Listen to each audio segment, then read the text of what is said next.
Everyone.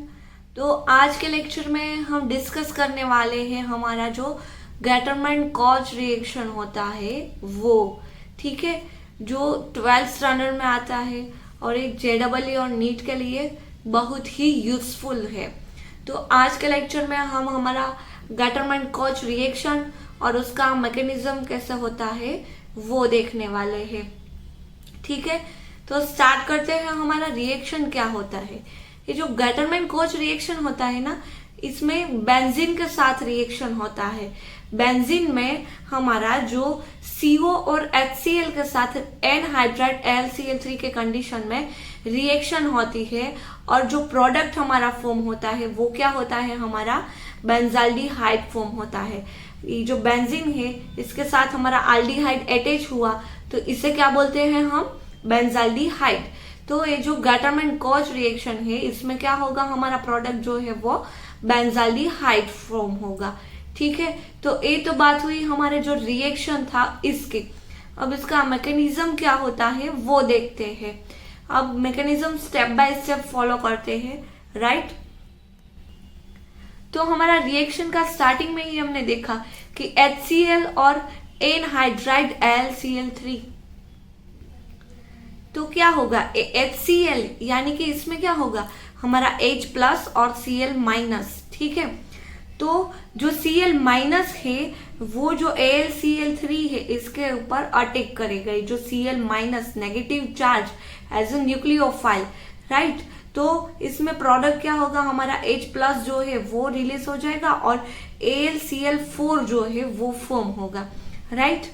अब next क्या था, हमारा जो रिएक्टेंट था वो बेंजाल्डिहाइड प्रोडक्ट फॉर्म होती है और रिएक्टेंट हमारा जो बेंजीन है। लेकिन जो अब नेक्स्ट रिएजेंट है वो क्या था, हमारा जो CO यानी कि कार्बन मोनोऑक्साइड था। तो ये जो CO है इसे मैं इस तरह भी लिख सकती हूँ, कार्बन और ऑक्सीजन को, और जो CO है इसे इस तरह भी, क्योंकि कार्बन की 4 वैलेंसी होती है और जो ऑक्सीजन हमारा होता है इसकी क्या होती है, 2 वैलेंसी। तो कार्बन की वैलेंसी इधर क्या हुआ, डिक्रीज हो गई, और जो ऑक्सीजन है इसकी वैलेंसी इंक्रीज हो गई, यानी कि कार्बन के पास नेगेटिव चार्ज आ जाएगा और जो ऑक्सीजन है इसके पास पॉजिटिव चार्ज जनरेट होगा, ठीक है। तो अब हमारा जो H+, ये जो H+ रिलीज हुआ था, इस H+ की रिएक्शन मुझे इस CO के साथ करवानी है। तो इसमें क्या होगा, जो H+ है हमारा, इसके ऊपर जो कार्बन के पास नेगेटिव चार्ज है तो A नेगेटिव चार्ज जो H+ के ऊपर अटैक करेगा और H+ जो है वो कार्बन के साथ अटैच हो जाएगा, हुआ ना ऐसा, HCO+। तो अब क्या होगा, इस कार्बन की तो 4 वैलेंसी सेटिस्फाई हो गई, लेकिन जो हमारा ऑक्सीजन है इसकी वैलेंसी इंक्रीज हो गई, तो ऑक्सीजन के ऊपर क्या आ जाएगा, पॉजिटिव चार्ज आ जाएगा, राइट। और जो कार्बन है, कार्बन ऑक्सीजन के पास पॉजिटिव चार्ज आ गया, तो अब ऐसा मैं कर सकती हूँ कि कार्बन जो है इसकी एक वैलेंसी डिक्रीज करके ऑक्सीजन की वैलेंसी सेटिस्फाई करके, यानी कि ऑक्सीजन की 2 वैलेंसी होती है, तो ये लीजिए ऑक्सीजन की 2 वैलेंसी हो गई और कार्बन की एक डिक्रीज हो गई, तो कार्बन के पास पॉजिटिव, यानी कि जो हमारा इंटरमीडिएट फॉर्म होता है इसे क्या बोलते हैं हम, फॉर्माइल केटायन। क्योंकि जो एल्डिहाइड हमारा है, कोई भी एक कार्बन है इस वाला एल्डिहाइड, यानी कि इसे हम एल्डिहाइड बोलते हैं और इसके ऊपर जो पॉजिटिव चार्ज आ जाएगा तो इसे हम बोलते हैं फॉर्माइल केटायन, राइट।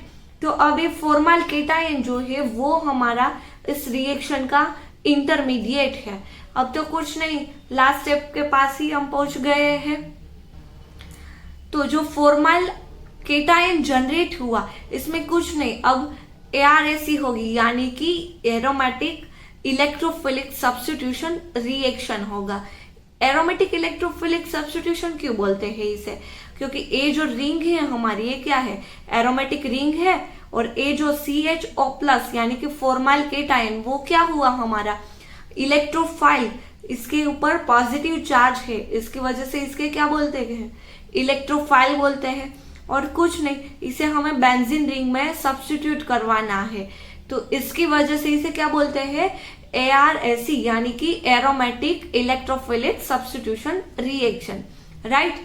तो कुछ नहीं, इस जो बेंजीन रिंग होता है इसका जो ये पाई बॉन्ड यानी कि इसे पाई डेंसिटी भी बोल सकते हैं, तो ये जो पाई डेंसिटी है वो इस इलेक्ट्रोफाइल के ऊपर अटैक करेगा और जो इलेक्ट्रोफाइल है वो इधर अटैच हो जाएगा, बस। तो कुछ नहीं हुआ, हमारा जो इलेक्ट्रोफाइल था वो इस कार्बन के साथ अटैच हो गया। अब तो कुछ नहीं, रेजोनेंस ही होगा। कैसे होगा? ये जो पाई बॉन्ड, इधर जो पाई बॉन्ड था ना वो ब्रेक हो गया और इस जो एल्डिहाइड था इसके साथ एक जो कार्बन का बॉन्ड है वो जनरेट हो जाएगा, हो गया। तो इस कार्बन का क्या, इस कार्बन था जो इसके साथ तो एल्डिहाइड अटैच हो गया, लेकिन इस कार्बन के पास क्या आ जाएगा? पॉजिटिव चार्ज आ जाएगा, क्योंकि उसकी वैलेंसी क्या हो गई? डिक्रीज हो गई। इसकी वजह से इसके पास पॉजिटिव चार्ज आ जाएगा और फिर कुछ नहीं, इसमें तो रेजोनेंस ही होगा, सिंपल।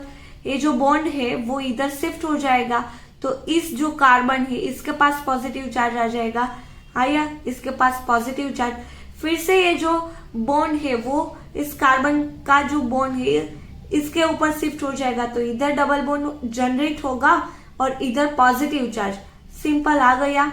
अब तो कुछ नहीं, ये जो हमारा एरोमेटिक रिंग है वो डिस्टर्ब ना हो जाए, इसकी एरोमेटिसिटी डिस्टर्ब ना हो जाए, इसकी वजह से इस जो कार्बन है इसके पास हाइड्रोजन तो होगा ही, तो ये जो हाइड्रोजन है वो शिफ्ट हो जाएगा इस बॉन्ड के पास, इसका जो इलेक्ट्रॉन होगा वो शिफ्ट कर देगा इस बॉन्ड के पास और हमारा जो एरोमेटिक रिंग है वो जनरेट हो जाएगा एल्डिहाइड के साथ। तो ये जो कंपाउंड हमारा यानी कि जो प्रोडक्ट है वो जनरेट हो गई बेंजाल्डिहाइड, ठीक है। तो ये बात हुई हमारी गैटरमैन कोच रिएक्शन जो होती है इसकी। अब ये रेजोनेंस तो हुआ, वो तो ठीक है, रेजोनेंस हो गया और जो हाफ रिंग था ना उसमें ही रेजोनेंस हुआ, हमारा फुल्ली रेजोनेंस नहीं हुआ था इसमें। तो ये जो हाफ रिंग में रेजोनेंस हुआ है तो इसकी वजह से मैं इसे इस तरह भी लिख सकती हूँ, इस तरह। तो आधी रिंग में रेजोनेंस हुआ और आधी रिंग में ही पॉजिटिव चार्ज जो है वो जनरेट हुआ था, तो इसकी वजह से इसे बोलते हैं हम अरेनियम आयन बोलते हैं, ठीक है। और कभी कभी इसे बेंजीनियम आयन भी बोलते हैं और सिग्मा कॉम्प्लेक्स भी बोलते हैं। तो किसे अरेनियम आयन बोलते हैं? क्योंकि हाफ रिएक्शन जो हाफ रिंग जो था उसमें ही हमारा रेजोनेंस हुआ था और इसमें ही हमारा पॉजिटिव चार्ज आया था, तो इसे इस तरह भी लिख सकते हैं और तो इसे बोलते हैं हम अरेनियम आयन, ठीक है। तो ये बात हुई हमारा जो गैटरमैन कोच रिएक्शन था उसकी, राइट। मिलते हैं अब नेक्स्ट लेक्चर में कोई नई रिएक्शन के साथ, तब तक के लिए हैप्पी लर्निंग, बाय बाय।